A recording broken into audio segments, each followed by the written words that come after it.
Estoy con ustedes el día de hoy una vez más en Espacio Legal, en mi podcast Un Nombre, una Historia. Y como en cada ocasión, les traigo personajes importantes de la sociedad para que los conozcan y para que vayan mucho más allá del cargo.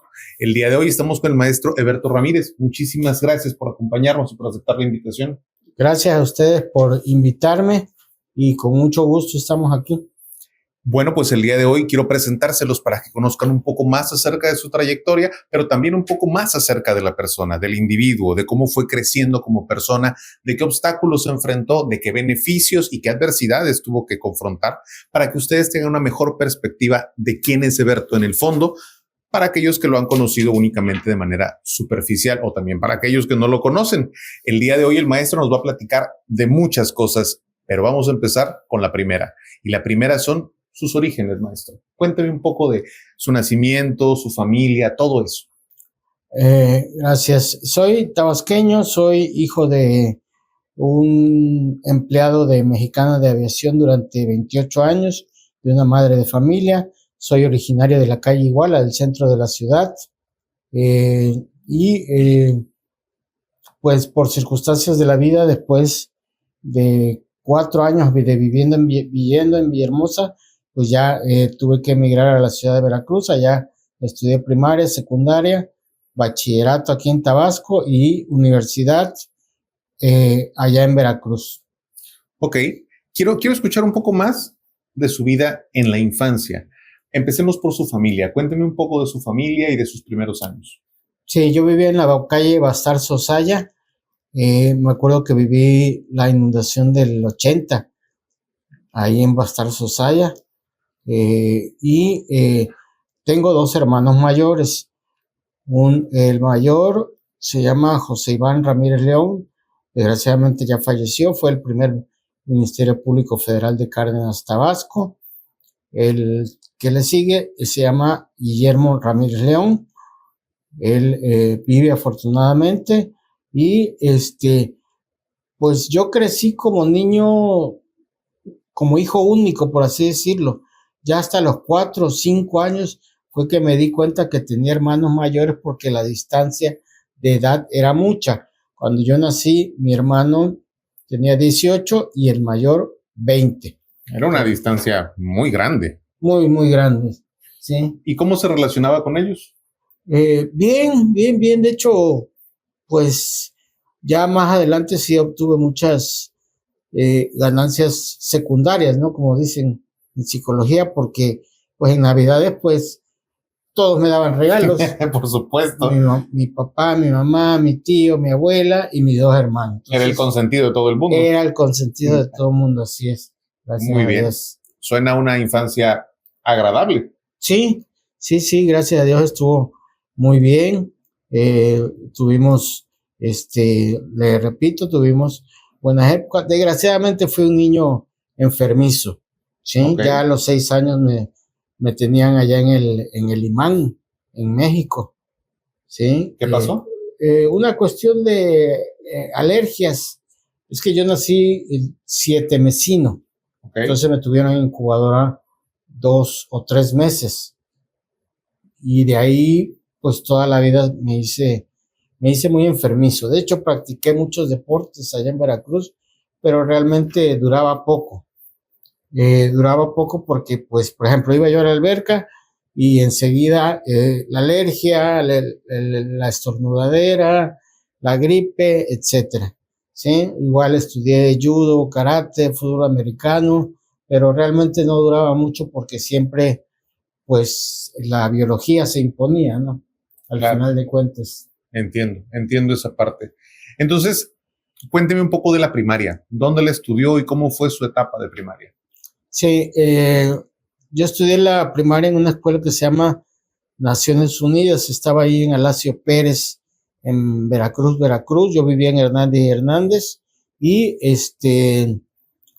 pues, desgraciadamente, pues sí, hay que reconocerlo, fue víctima del bullying durante 9 años, 6 años de primaria y 3 de secundaria, ¿sí? De hecho, el último año de secundaria ya no, la escuela era particular también, el Instituto Hidalgo allá en Veracruz, y pues yo desde enero yo ya no asistí a la escuela. Yo solamente iba cada mes. Mi mamá me daba para pagar la colegiatura. Yo iba, la pagaba y me salía. Entonces, obviamente cuando llegó mi mamá a recoger las calificaciones, porque es que a mí me dijeron, terminando la secundaria te regresas a Tabasco. O nos vamos todos vivía mi mamá, mi tío, mi abuela y yo allá en Veracruz. Entonces ya nos íbamos a regresar a Tabasco. Con la gente de la primaria, la verdad que todo bien, ¿no? Ya esa parte ya pasó. De hecho, estamos ahí en un grupo de WhatsApp y todo muy bien. Pues yo realmente, yo no me di cuenta, o yo lo que digo siempre es, antes no nos hacía efecto el bullying o no nos hacía daño porque nadie te decía, oye, esto te hace daño o esto te debe de hacer daño, ¿sí? Al contrario, como yo soy psicólogo, siempre he tenido ahí como que una idea de alguna conferencia que diga precisamente eso. O sea, el bullying, una oportunidad para progresar. Porque vamos a ser honestos, si usted compara el bullying con la vida laboral, el bullying se queda corto. Maestro, no sabe cuán en lo cierto está y cuán de acuerdo estoy con varias cosas de las que acaba de decir, pero vamos por partes. Querido público, esos son temas muy interesantes con los que a título personal yo también estoy de acuerdo en que estudiemos a profundidad el bullying, cómo se ha manejado, el impacto en las personas. Yo creo que muchos lo hemos sufrido, muchos en nuestra infancia sufrimos bullying, muchas veces tuvimos que pasar por elementos desagradables y creo que son muchos datos muy rápido. Una parte importante que quiero profundizar antes de que entremos más allá en la conversación es lo bien preparado que está el maestro para platicar de sus temas. Entiendo que usted es psicólogo y también es abogado, ¿verdad? Sí, así es. Ok, entonces el maestro está plenamente capacitado para platicarnos de estos temas. Y si él nos dice que los ha vivido en carne propia, como muchos nos sucedió, su servidor quiere hacer las preguntas porque para eso estoy aquí. Quiero que me cuente un poco más de su perspectiva. Por favor, cuénteme más acerca de esto que me estaba platicando, acerca del contraste de lo que es el bullying y la vida laboral y esto que me estaba diciendo ahorita. Cuénteme más, por favor. Sí, realmente para mí te fortalece, porque sí, exactamente, en la vida laboral, por ejemplo, en el sistema de justicia, pues a veces no hay espacio para... no es que te acosen, no es que te hostiguen, no, sino que la misma naturaleza del trabajo hace que siempre estés bajo presión, ¿no? O sea, antes cuando se te vencía un auto de formal prisión, tenías que sacar el oficio y la resolución antes de que se venciera, porque si no el reclusorio lo dejaba en libertad. O sea, entonces, y como ese ejemplo hay muchísimos. Entonces, hay muchísimas personas que la verdad, todos mis compañeros, pues hemos aguantado muchas cosas muy fuertes, pero por la misma naturaleza del trabajo. Inspecciones a la 1 de la mañana, a las 5 de la mañana, entrega de, no sé, de cabezas de ganado y todo este tipo de cuestiones. Repito, yo me di cuenta de que el bullying debería de haberme hecho daño ya cuando estaba estudiando psicología, pero yo empecé en el 89, terminé en el 94, pero realmente en aquellos tiempos no se tocaba el tema. O sea, creo que eso vino hasta después del 95, que empezó el término allá en España. Y repito, como que ya nosotros ya sabíamos. De hecho, yo ya sabía que era una escuela pesada, que había bullying. Fui a ver a una persona que vivía cerca de mi casa, que ya estaba, creo que en segundo, tercero, y yo ya sabía, o sea, pero si le preguntaba, oye, está muy duro. Sí, dice, la verdad que está duro, o sea, si te puede cambiar de escuela, mejor. Pero pues uno lo aceptaba porque pues recordarán que en aquel entonces uno no podía tomar decisiones, ¿no? Los que tomaban decisiones eran nuestros padres y nuestra familia. Pero para mí sí te fortalece. A mí, yo lo veo como que a mí me fortaleció. De hecho, pues yo tardé 21 años a nivel de, yo le digo tropa, o sea, funcionario de segundo, tercer nivel, actuario, secretario, proyectista. Entonces, me costó 21 años llegar a ser juez. Entonces, ese aguantar esos 21 años porque muchos se salen a los 5, 10, 15 años. Es lógico, es natural, ¿no? Uno entra con la esperanza de ser juez, pero si uno ve pasar el tiempo y resulta que no se llega a nada, que no se logra nada, pues empieza uno a cuestionarse su proyecto de vida y a veces hasta pues ya cuando tienes familia, ya por decisión familiar, pues mejor renuncias e inicias otros proyectos. Y pues a nivel personal también, pues sufrí la pérdida, por ejemplo, cuando tenía 13 años, la pérdida de mi papá, cuando tenía 16 años, la pérdida de mi hermano, a los 20 la pérdida de mi abuela. Era una familia chica, entonces de repente ves que empiezan a faltar todos. A los 26 la pérdida de mi tío y hace 2 años la pérdida de mi mamá. Yo ahorita el único familiar directo que me queda es mi hermano. Y pues también desgraciadamente en el 2013 en Veracruz precisamente sufrí un accidente y quedé discapacitado. Esa discapacidad ha ido creciendo. Y la verdad que sí es difícil porque te hace depender mucho de los demás.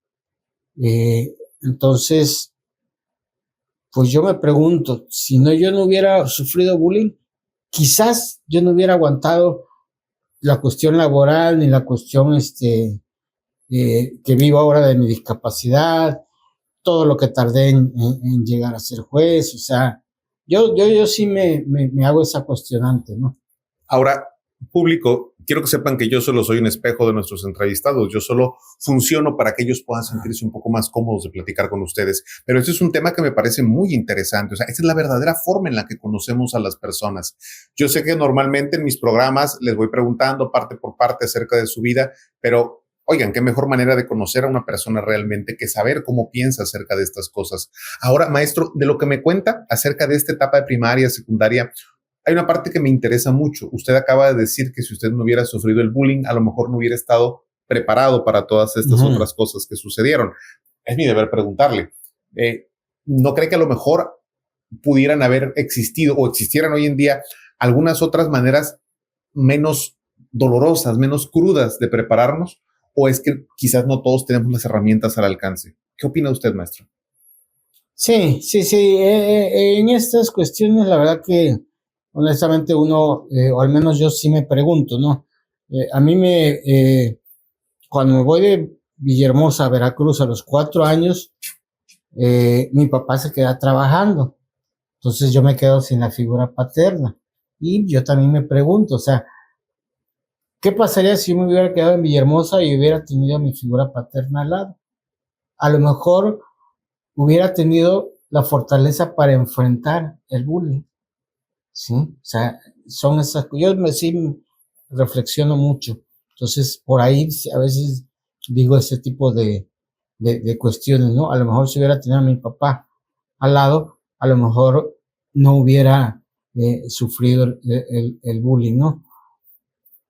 Yo platicaba con una persona justamente ayer y antier acerca de cómo nos hacemos más fuertes y de que nos crecemos en las dificultades. Y esta pregunta que le decía yo de si no hubiera alguna otra manera de fortalecerse, me lo hacía esta persona también a mí y creo que la respuesta, no sé si usted la comparta, es lo que yo dije fue, pues es que trabajamos con lo que tenemos, con lo que está a nuestro alcance. Y si no todo es fácil a nuestro alcance, pues nos tenemos que hacer fuertes para poder alcanzarlo. Sí, así es. Así es, precisamente Aristóteles lo dijo hace 2000 años, o 4000, luego siempre hay controversia en eso. Esencia y accidente. Luego vino Ortega y Gasset y dijo, yo soy yo y mi circunstancia.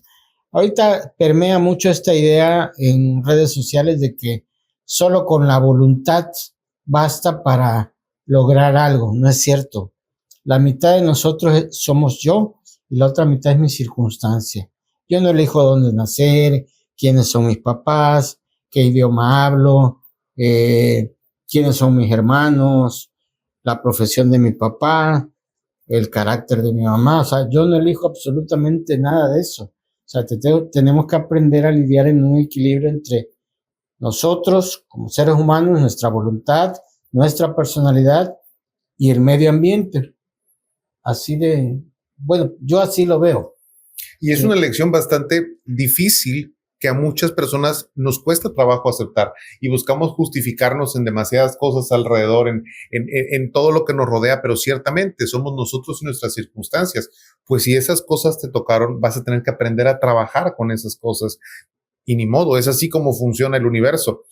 Me da mucho gusto que me cuente esta parte, me da mucho gusto porque es una forma en que el público puede conocer mejor a la persona y se le pueden transmitir mejor su propia filosofía.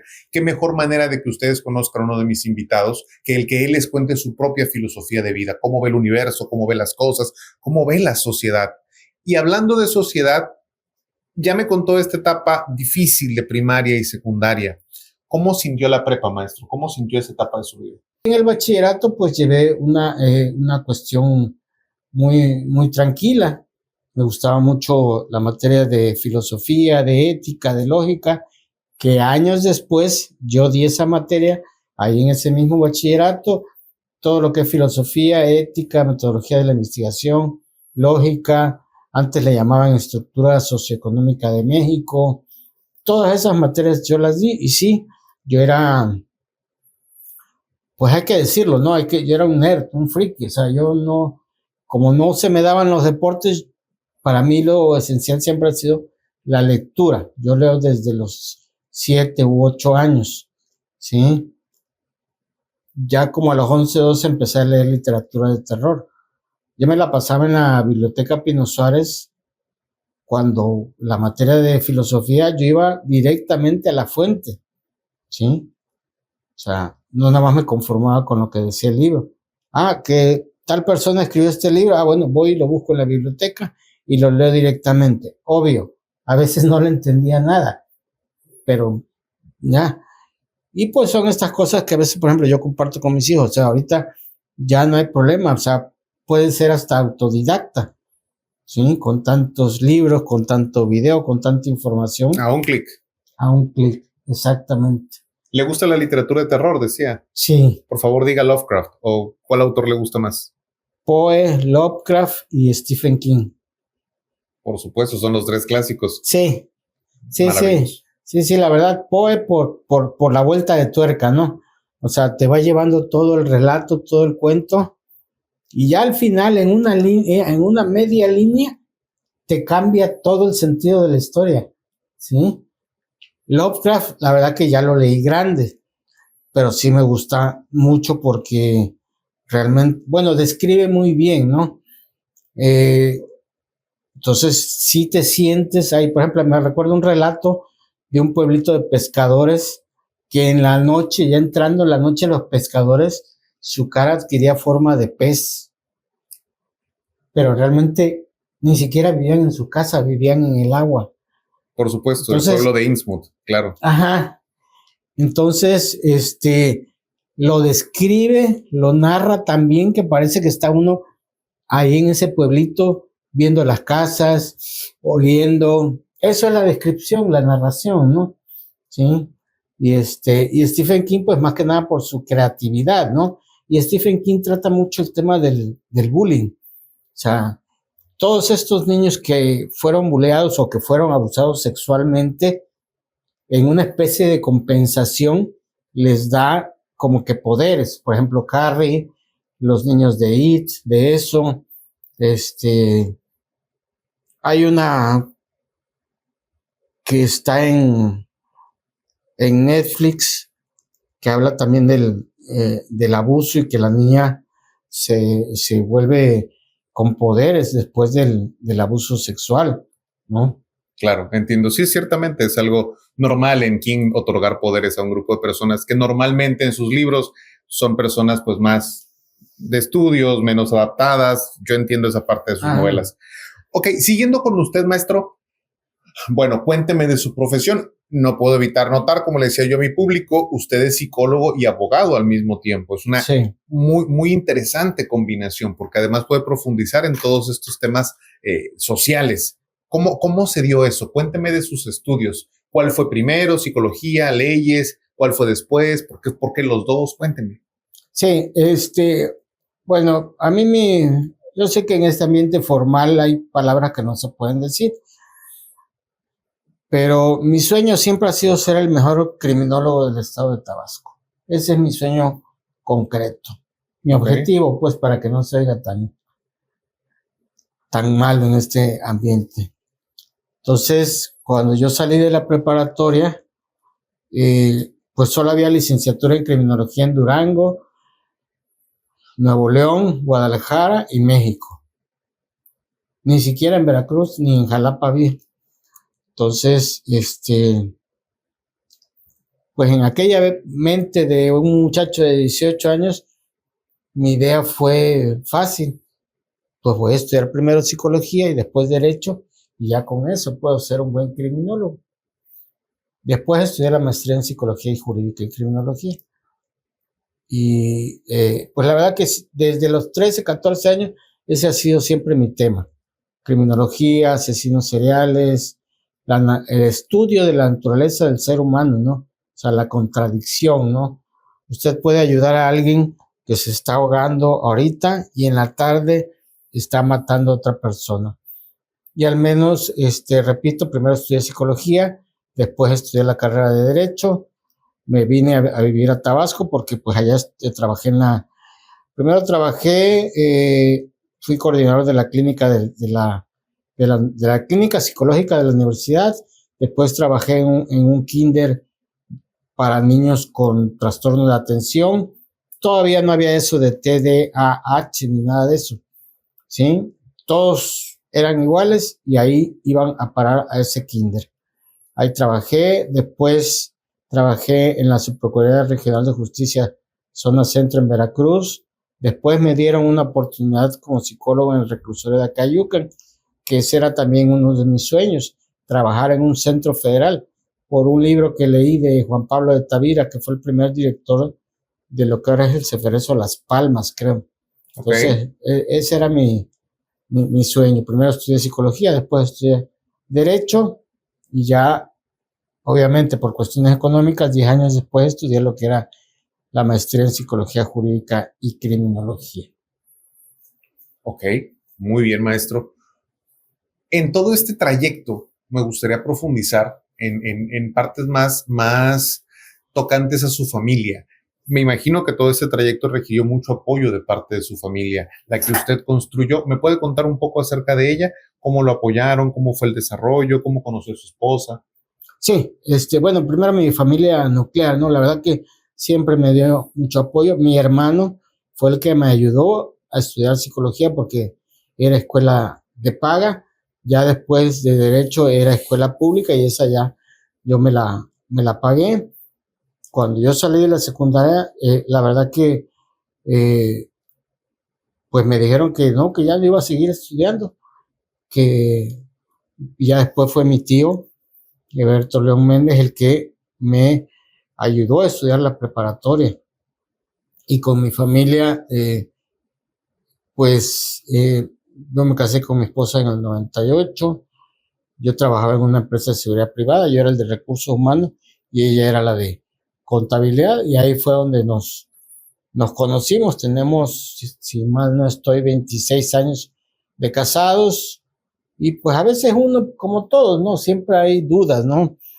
La he hecho bien, no la he hecho bien, pero pues, como dicen, los hechos ahí están. Son 26 años de casado, 2 hijos, ya los dos ya con licenciatura, los dos trabajan, y pues los dos el ejemplo, tanto de mi esposa como mío, ha sido el trabajo duro. O sea, no, por ejemplo, en mi caso no hay pretextos, ¿no? Nosotros trabajamos de lunes a viernes de 8 a 5, sábados, domingos, días festivos, todos los días del año podemos trabajar. Obviamente, si nos toca guardia, tenemos que hacer la guardia vacacional.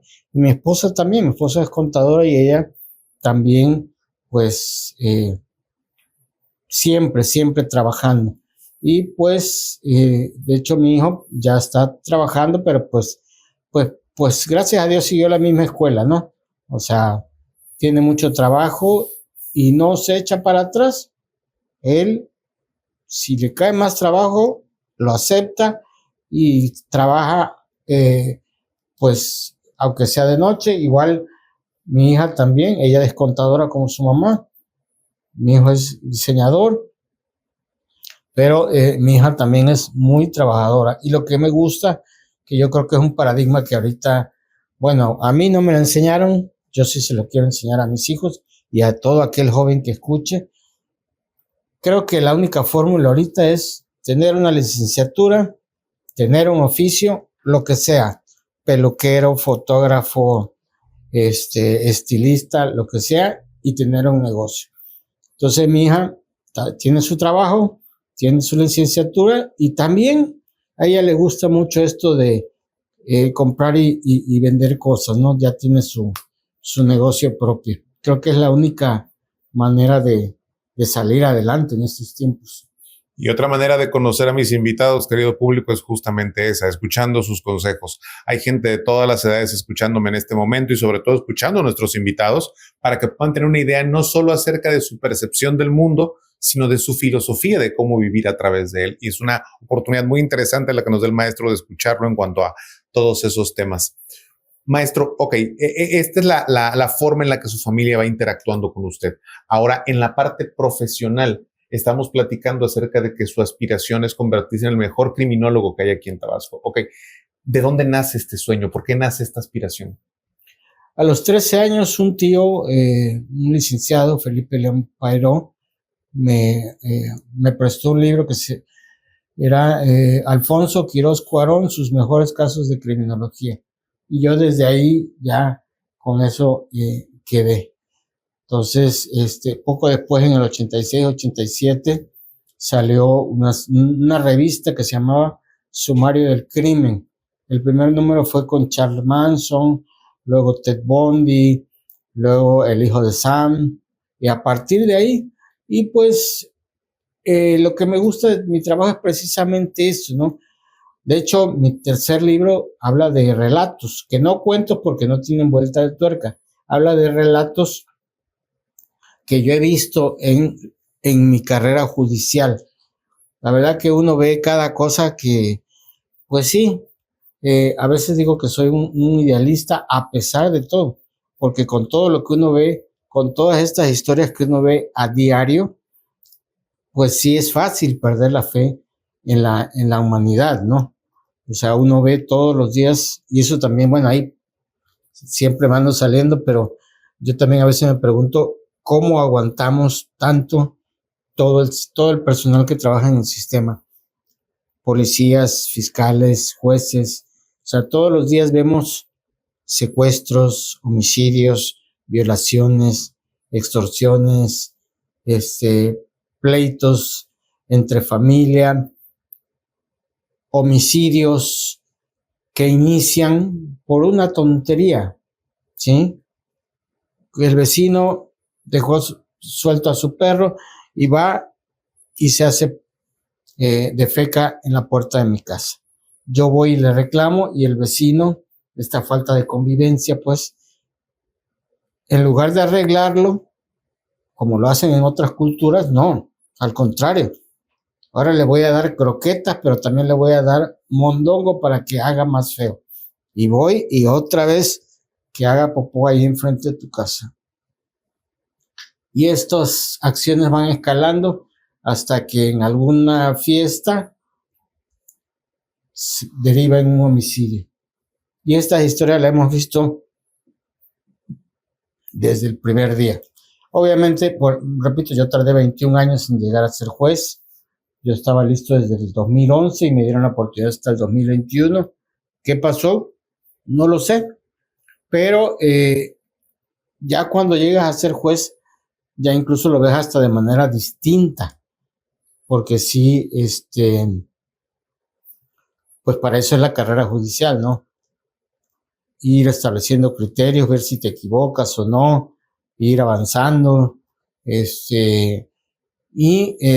ya cuando eres juez lo dimensionas de una manera distinta, ya lo ves de manera global, ¿sí?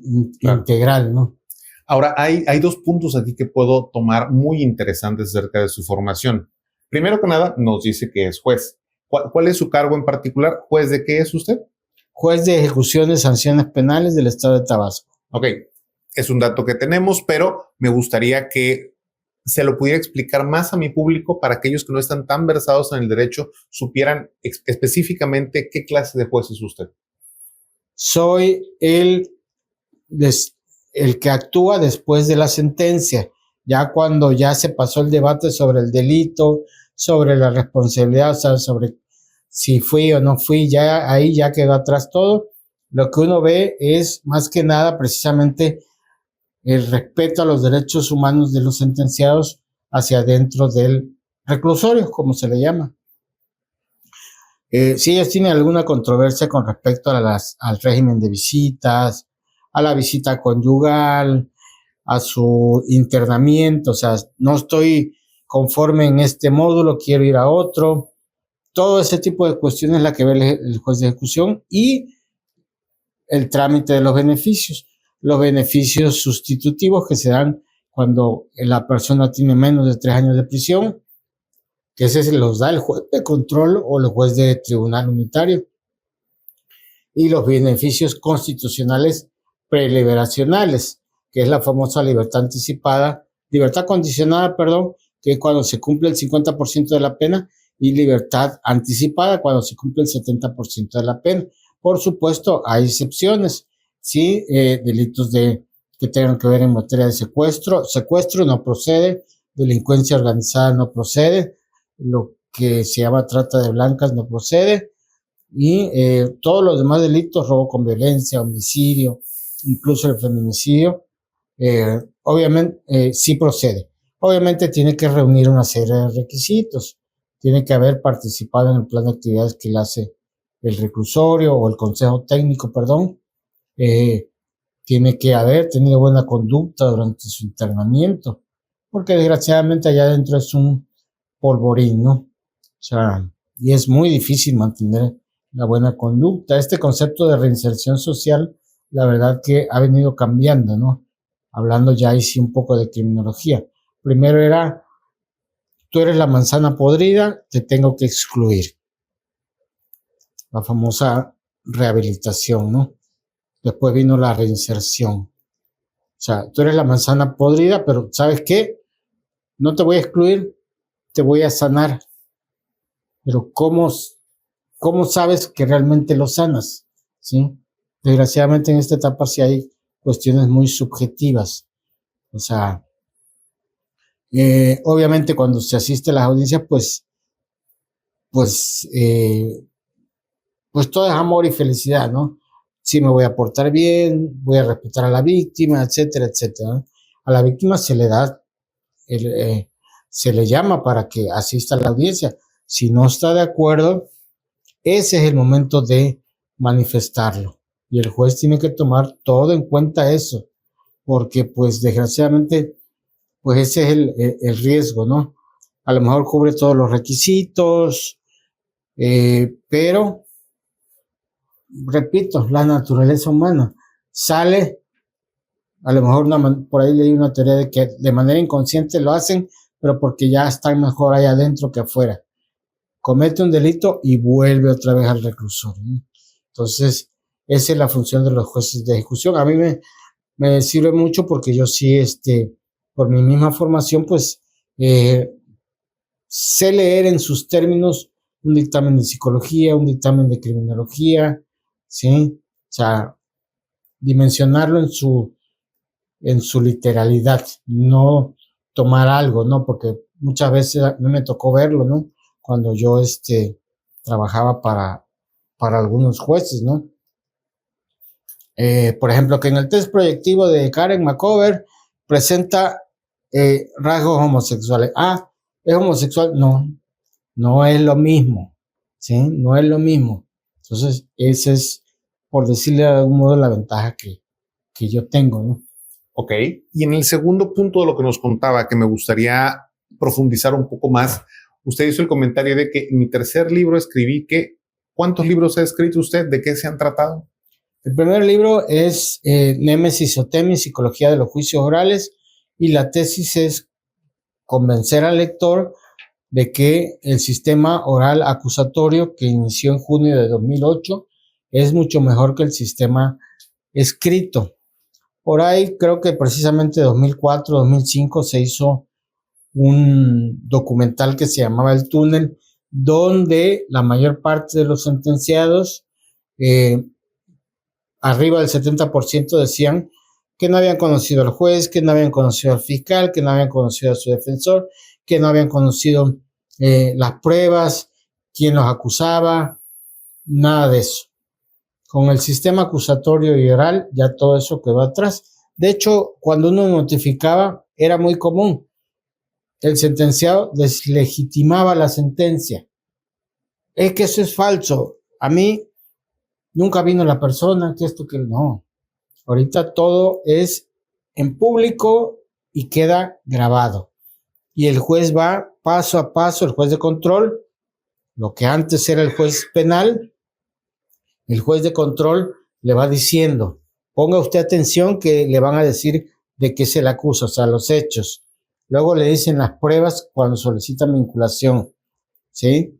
Entonces, si el proceso es impecable, el resultado, que es la sentencia, es impecable. O sea, no me puedes decir que no te dio oportunidad de ofrecer pruebas, porque mira, te la di en la vinculación, te la di en la etapa intermedia, ¿sí? O sea, no puedes, el producto sale limpio, por así decirlo.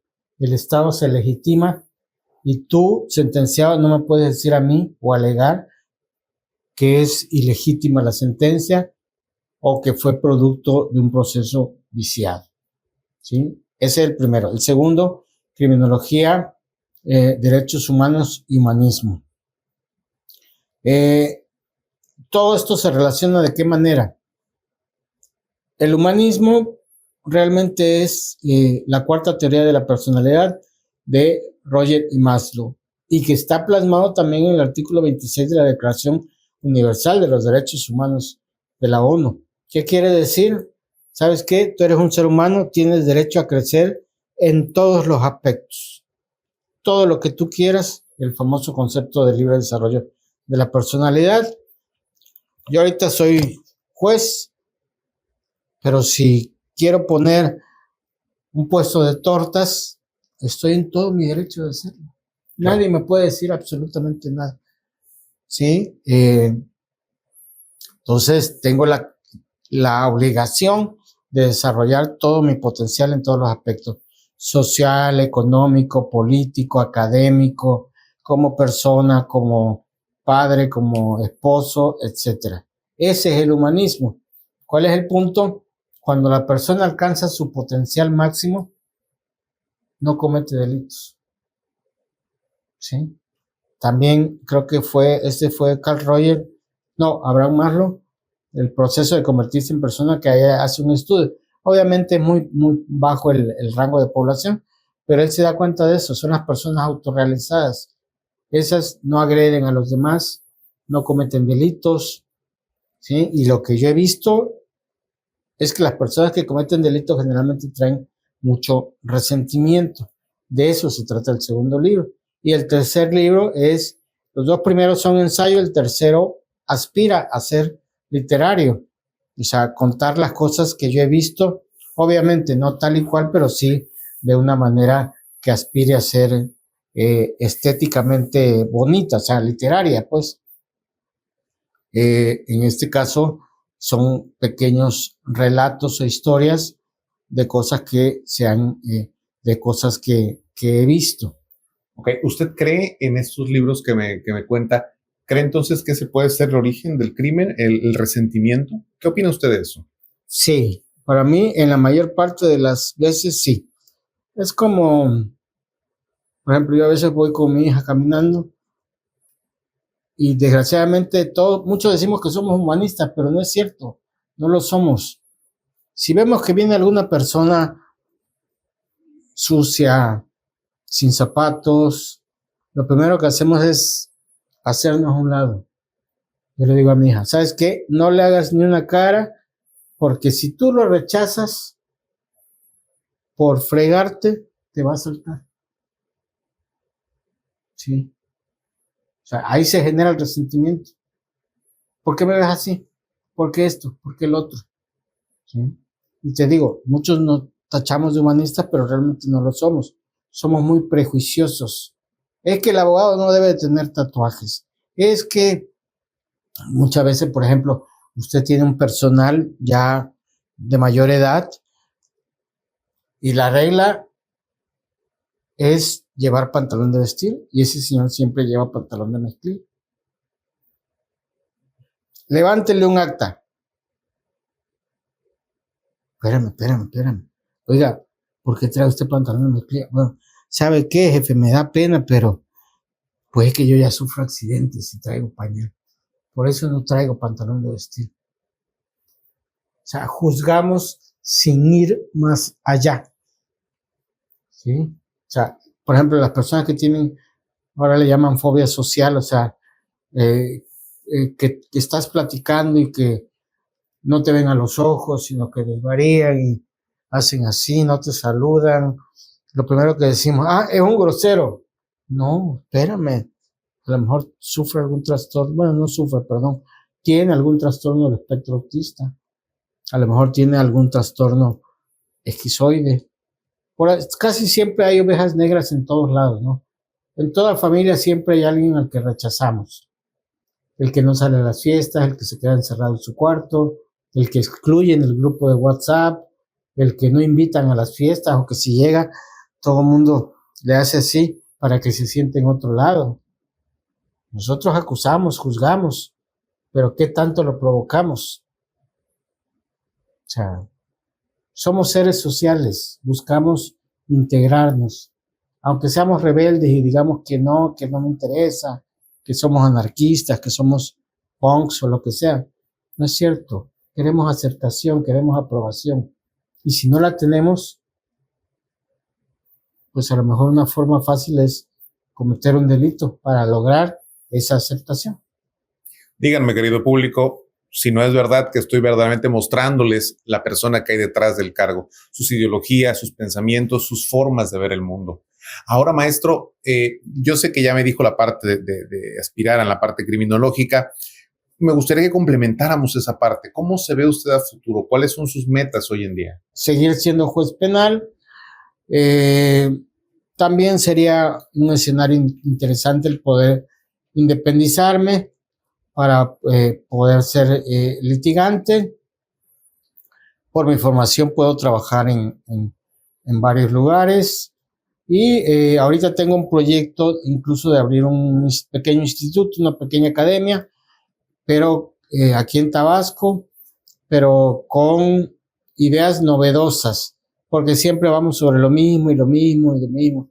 Tenemos desde el 2008 que el tema central ha sido el sistema procesal penal acusatorio, pero hay muchos temas interesantes, ¿sí? Por ejemplo, la criminología y el uso y su uso en el debate de las medidas cautelares, criminología y derecho penal, ¿sí?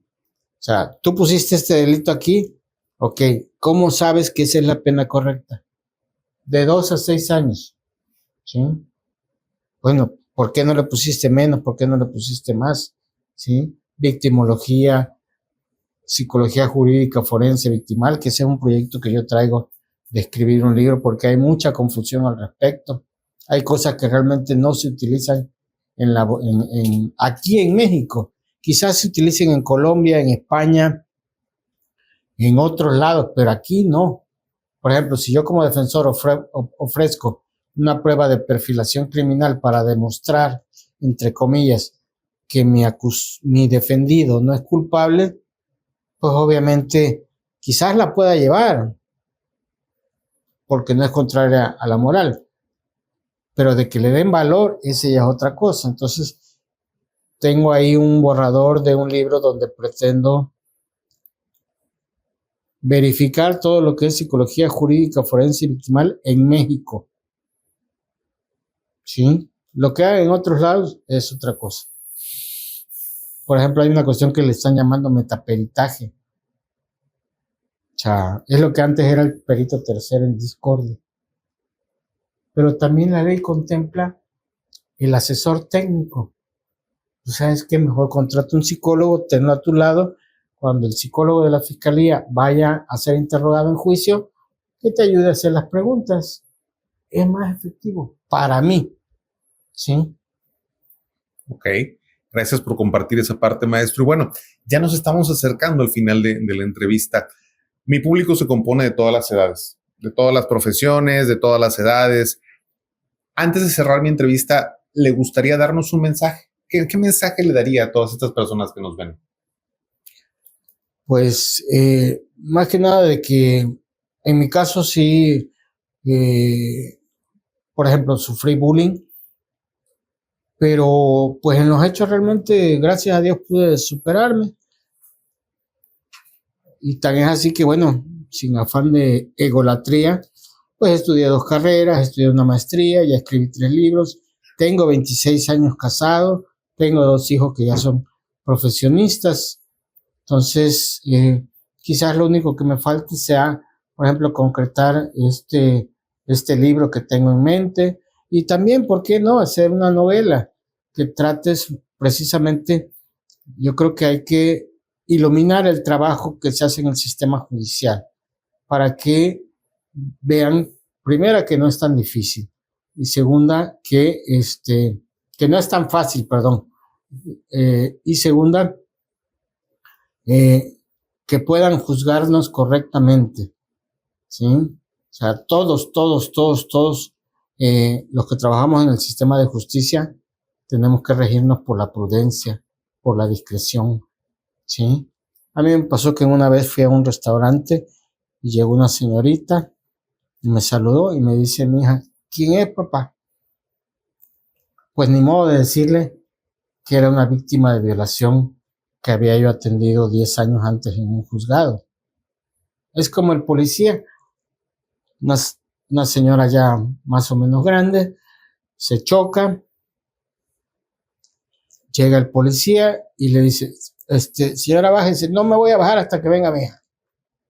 ¿Sí? Entonces,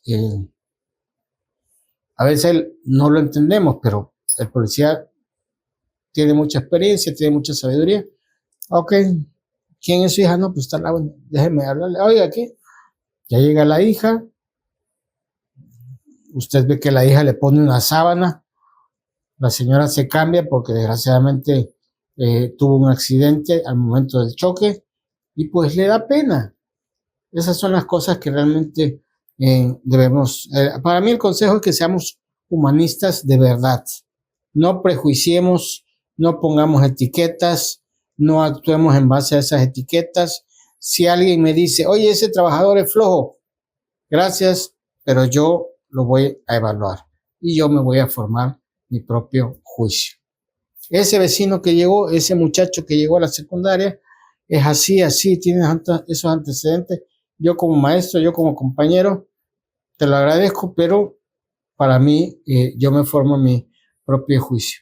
Creo que para mí el mensaje principal siempre ha sido ese, que seamos humanistas de verdad, que si tenemos interacción con alguien, le ayudemos a crecer, no le hagamos daño. Muchas gracias, maestro Berto, y sobre todo, muchas gracias por aceptar la entrevista con nosotros. Gracias a ustedes, gracias infinitas a ustedes.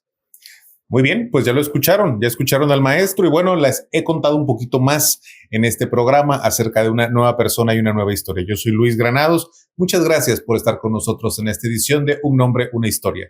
Permítanme estar con ustedes en nuestro próximo capítulo y permítanme también contarles una historia. Muchas gracias.